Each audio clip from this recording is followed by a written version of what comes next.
We're speaking about the 48 ways to acquire Torah. So here it's still in the Mishnah. There's no moral on this.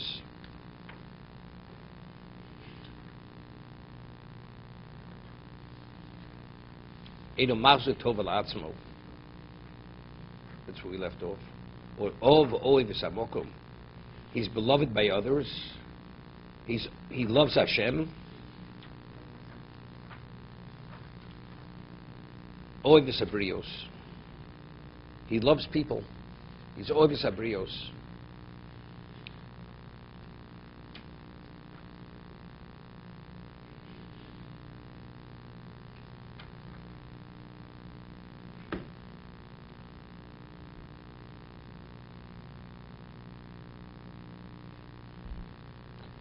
Why is Oivis Abrios crucial? He said, Ohov, he's beloved by others.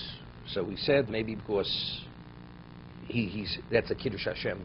As the Gemara says in Yuma, a person who studies Torah and he's really a special person, what do people say? Fortunate is his father, fortunate is his mother, that they have such a son and they taught him Torah. So it's a Kiddush Hashem. So if a person is beloved by others and he has Torah, therefore this is a characteristic, a quality which enables him to merit certain divine assistance in Torah. Oivis Amokim, definitely. You have a relation with Hashem. Avos Hashem. You have love for Oivis Abrios. Why is Oivis Abrios? You love your fellow man.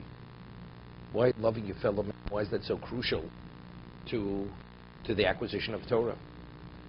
There's a mitzvah Lilmod Ulamid. It's to study Torah and disseminate it. Now, when you disseminate, when somebody does something for a child, do you do it to score points or do you do it for your child's best interest? You do it for your child. If a person truly loves his fellow Jew or humanity, whatever you do it for them. So if a crucial part of Torah is the dissemination of Torah, it's Lilmod Ulamed, to study and to teach.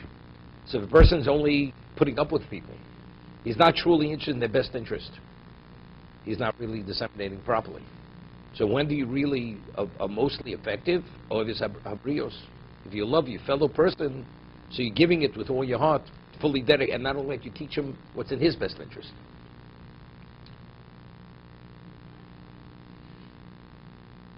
Oivis Atstokos. Person loves tzedakah when he sees justice, righteousness done, make his heart feel good. Oivis Hamishorim. Fairness. He loves fairness. People are fair. You know, righteousness is one thing. Fair is a gray area. Was he treated fairly? Oivis atochochos. A person loves rebuke. You know, Shlomo tells us in Mishlei, al tochech letz. You shouldn't rebuke a deprecator. You know why? Because he will hate you. What's a deprecator? He only sees other people in a negative light. That means, so what does it mean? If you see everybody only in negative, how do you see yourself? Only in the positive. Who is he to criticize me? Who is he to rebuke me? But it says, Tochech chochem yaveko. When you rebuke a wise man, he will love you. What is a wise man? He only wants to get better. So when you point out a failing, he's appreciative that you pointed it out. Person is about to fall into a hole. And by the way, you better be careful, you may fall into the hole. He's appreciative. The person's a fool. You're telling me where to walk. You don't think I see where I'm going. And a second later, he falls into the hole. So initially, he's all upset. What are you telling him? What am I, some kind of, I'm out of touch with reality. Okay, look, live your life the way you want. He's upset because it actually reflects poorly on him. So a person's oivis and tochochos, that's an indication that he's open for growth. He's a chochem. Umisrachik min hakovod. Person who disses himself from honor. Kovod. Because one of the key qualities a person needs for Torah, even though we said before, honor, a person has to be humble, but misrachim min hakovod means it's even before the honor comes. You already foresee the problem down the road, you put yourself in the position, it shouldn't even be offered to you. It's not when they give me the honor, I'm turning it down. You don't even put yourself, as I always say, it's easy to turn down honor. It's not so difficult. The person comes in, everybody stands up for him. Please, you're embarrassing me. Same person comes in, and nobody pays attention to him. He says, what's going on over here? When it's offered to you, it's easy to turn down. But a person, he's totally oblivious to it. That's truly humble. Misrachim at a kavod means he comes in a way where it doesn't even present itself. I don't want to be acknowledged whatsoever. That's the level of misrachim in kavod. Even though the Gemara says in Menachos, Rabbi Yehuda Anosi, Judah the prince, when a person of especially that stature, he walks into a room, everybody has an obligation to stand. Even if you're not within his daled amos, even if you're not within his four cubits. So the Gemara says that usually when you walk into a beis medrash, you walk in from the back door and you walk towards the front. He had a door right next to his seat. So he would open the door and immediately sit down. Nobody even would notice him, because he didn't want to inconvenience people that should have to stand for him. That was Rabbi Yehuda Anosi. But over there it seems to be, it's not because he was fleeing from honor, or he wanted it, because he didn't want to disrupt the people. Because if they have to stand, that means they're interrupted from what they're doing.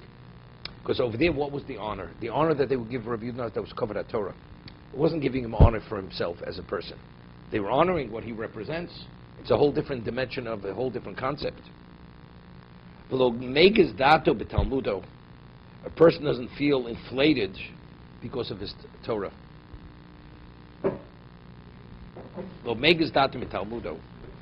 It's interesting. The halacha is on Shabbos that if you have a pot cooking on the stove, you're not permitted to stir the pot on the fire. It's called megas kedera, hagosas kedera. Stirring. Megas, lo megas libo betalmudo. You got it. Same word, megas. You start churning your heart. As a result of your learning, things are starting to move. Person, he doesn't verbalize it, but what does he feel about himself? He feels, I'm special. I know more. Do you realize? He said things to himself. Do you know how much I know? Not that he expresses to anybody else, but that there's already movement within his emotion as a result of his knowledge. It's a problem. That's already a lack of humility, demonstrating humility outwardly, even inwardly. How do you feel within yourself? That you studied, do you start feeling inflated because of that?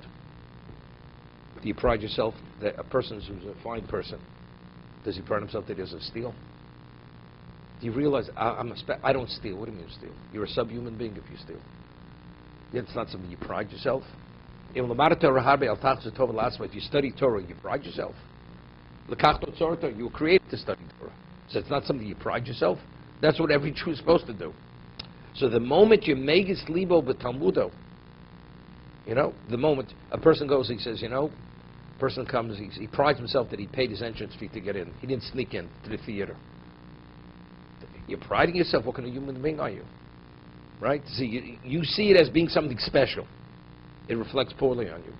So if a person in any way starts feeling inflated because of what he studied, Hashem says, something, this is what you're supposed to do. Something, you detach from me. You don't appreciate what it is. To be continued.